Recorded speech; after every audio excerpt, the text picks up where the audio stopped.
tells this tale of gloom. A mighty oak fell on her house with a resounding boom. But worse than wind and worse than rain and the loss of power and foam, a guy she knew, the date from hell, got stranded at her home.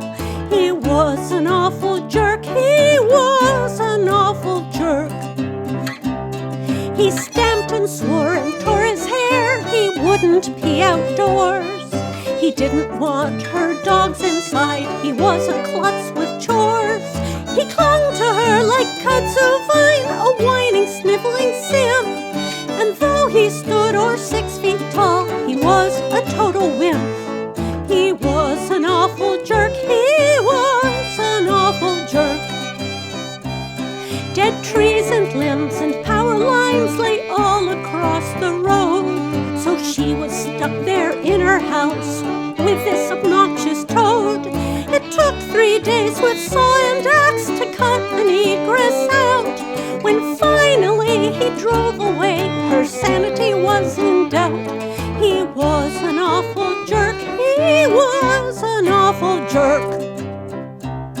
Eventually Jim Walker came and he cut the tree away. The State Farm guy, after a look, agreed that they would pay. Roy Davis and his good friend Stan rebuilt her northern wall, a new roof, and in 8 short weeks she had water, lights, and all. That was an awful night, that was an awful night.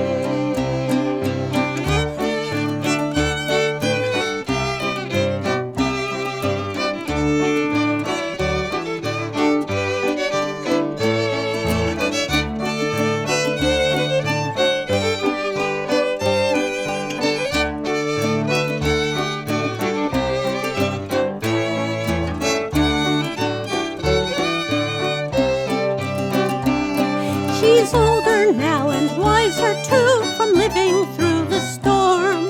For now she knows that misery can take more than one form. And so she shares with all of us this caution about men. If you couldn't spend a week with him, don't even let him in.